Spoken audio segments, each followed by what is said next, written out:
Hello friends, welcome to सफलता मंत्र। TET special classes में एक बार फिर से आप सभी लोगों का स्वागत है। आज मैं आप सबके लिए बाल विकास के 100 क्वेश्चंस की इम्पॉर्टेंट सीरीज का पार्ट 2 लेकर आया हूं। इसमें हम लोग बाल विकास के अन्य महत्वपूर्ण क्वेश्चंस को डिस्कस करेंगे।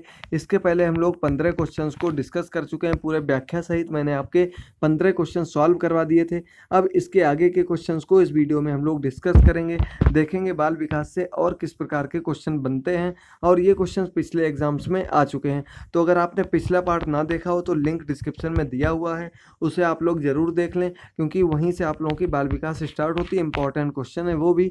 तो आज इस पार्ट में आगे के क्वेश्चन देख लेते हैं हम लोग। दोस्तों, ये आपके UP TET, C TET, DSSB लिखित परीक्षा सभी के लिए इंपॉर्टेंट क्वेश्चन हैं और इन सभी के आंसर आपको वन वर्ड में मिल जाएंगे। अब देखते हैं पहले क्वेश्चन से। दोस्तों, अगर आपने अभी तक हमारे चैनल को सब्सक्राइब ना किया हो तो नीचे लगे रेड कलर के आइकन को प्रेस करके हमारे चैनल को सब्सक्राइब कर लें, उसके पास में लगे हुए बेल आइकन को प्रेस कर दें।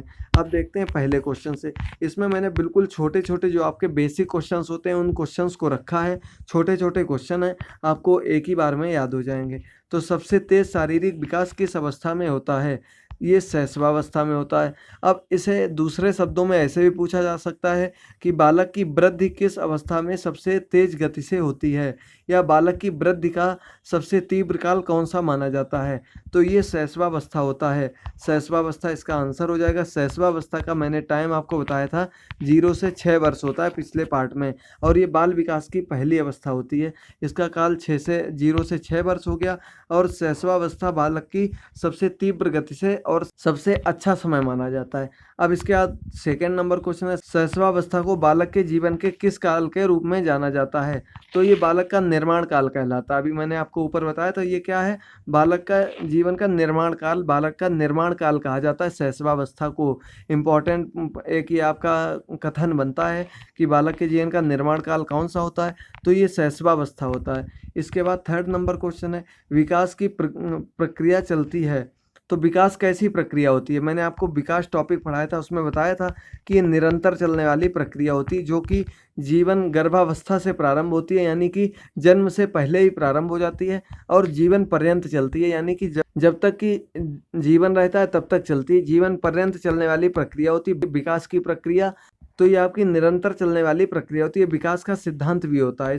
इसके बाद फोर्थ नंबर क्वेश्चन है, शैशवावस्था को सीखने का आदर्श काल माना जाता है। यह किसका कथन है?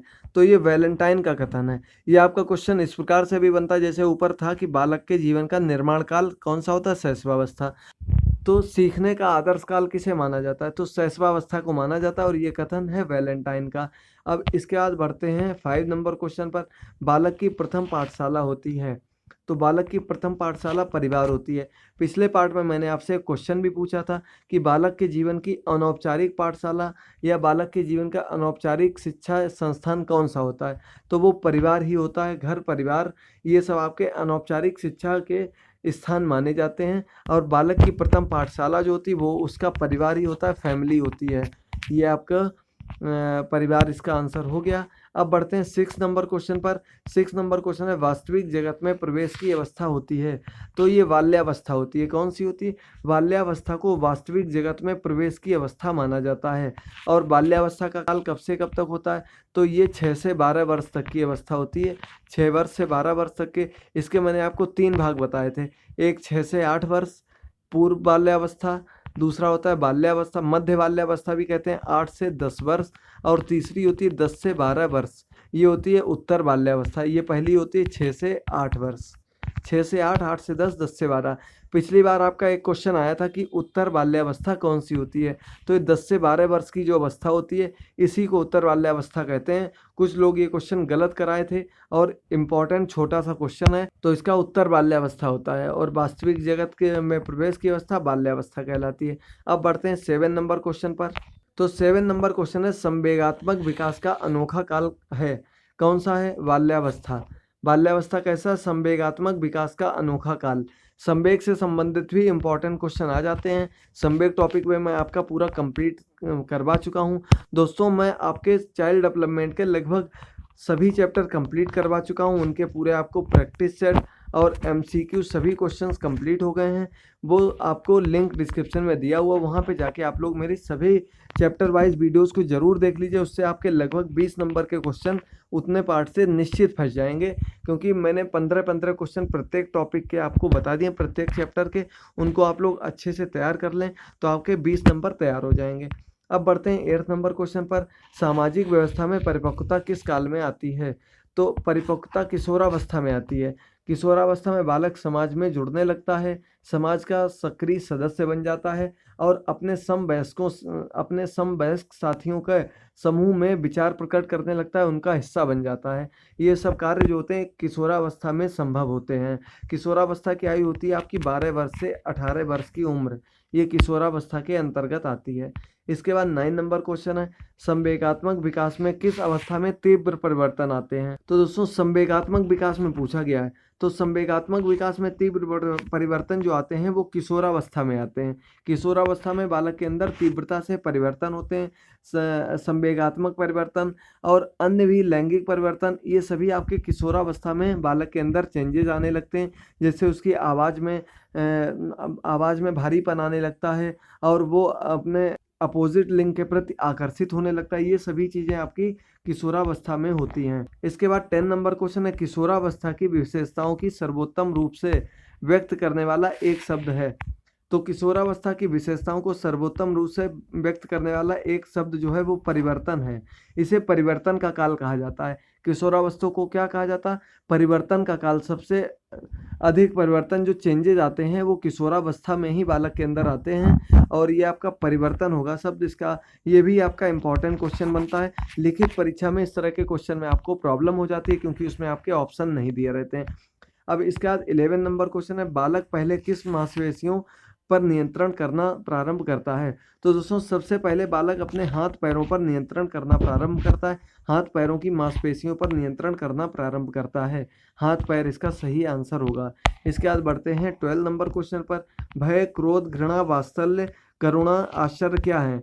तो दोस्तों ये सभी आपके संवेग होते हैं। संवेग टॉपिक में मैंने आपको पूरे 14 संवेग, उनके मूल प्रवृत्तियाँ, ये सभी चीज़ें बता दी थी। तो भय, क्रोध, घृणा, वात्सल्य, करुणा, आश्चर्य, ये सब क्या होते हैं? ये सभी संवेग होते हैं। और जैसे आपका पलायन हो गया, पलायन क्या होता है? पलायन आपका मूल प्रवृत्ति होती है। आज दोस्तों आप लोगों को एक क्वेश्चन का आंसर देना। आज का दोस्तों आपका क्वेश्चन है, शील गुण सिद्धांत किसने दिया था? शील गुण सिद्धांत आपको बताना है किसने दिया था। ये आपका इम्पॉर्टेंट टॉपिक है। व्यक्तित्व के अंतर्गत व्यक्तित्व टॉपिक पढ़ाते समय इसको डिस्कस करेंगे हम लोग। अभी आप लोगों को बताना है शील गुण का सिद्धांत किसने दिया था। इम्पॉर्टेंट टॉपिक है, अच्छे से समझ लें आप लोग। ये आपके संवेग का हो गया। अगला 13 नंबर क्वेश्चन है, मूर्त संक्रियात्मक क्रिया का काल होता है। तो मूर्त संक्रियात्मक क्रिया ये किसने बताए थे? पियाजे ने अपने सिद्धांत के अंतर्गत अवस्थाओं को अलग अलग भागों में विभाजित किया था। उसी में आपका था मूर्त संक्रियात्मक अवस्था। ये आती है 7 से 11 वर्ष की अवस्था जो होती है, इसे मूर्त संक्रियात्मक अवस्था कहा जाता है। इसके बाद 14 नंबर क्वेश्चन है, संज्ञानात्मक विकास के सिद्धांत के प्रवर्तक कौन थे? तो ये जीन पियाजे थे। जीन पियाजे किसके थे? बालक के संज्ञानात्मक विकास के सिद्धांत के प्रवर्तक। यहाँ आपको बालक के संज्ञानात्मक विकास के प्रवर्तक जो थे वो जीन पियाजे थे, जीन पियाजे।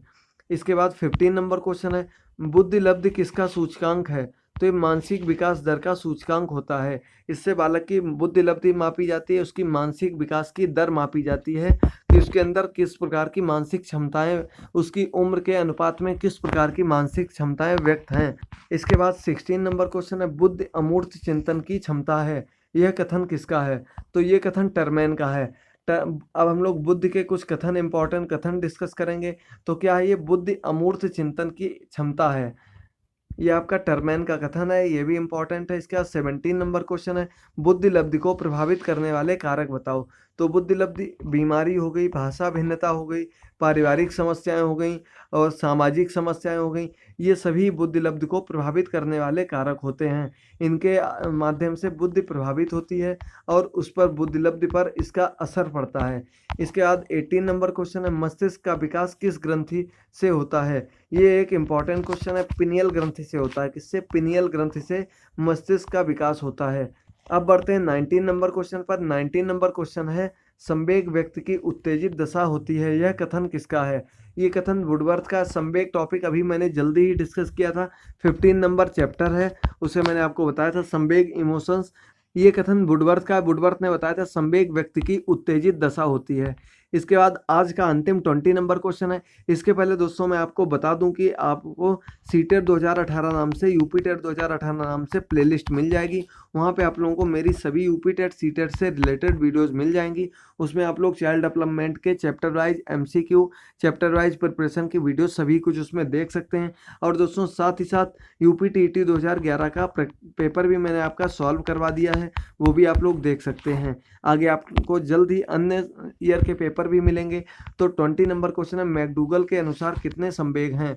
तो मैकडूगल के अनुसार कुल 14 संवेग होते हैं और इनकी 14 ही मूल प्रवृत्तियां होती हैं। इनको हम लोग डिस्कस कर चुके हैं और उसमें आप लोगों को सभी चार्ट में 14 मूल प्रवृत्तियां और संवेग मिल जाएंगे। उन सभी को आप लोग तैयार कर लीजिए। ये आपके 20 क्वेश्चन कंप्लीट हो गए हैं और दोस्तों ये जल्द ही आपको अगला इसका थर्ड पार्ट मिलेगा।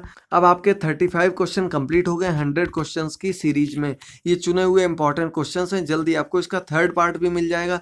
तो दोस्तों इसके लिए वीडियो को लाइक कर दें, अपने सभी दोस्तों के साथ सभी ग्रुप्स में शेयर कर दें और कमेंट बॉक्स में क्वेश्चन का आंसर देना ना भूलें कि सील गुड़ का सिद्धांत किसने दिया था। अगर आप लोगों को कोई डाउट हो, कोई समस्या हो तो भी पूछ सकते हैं। थैंक यू दोस्तों।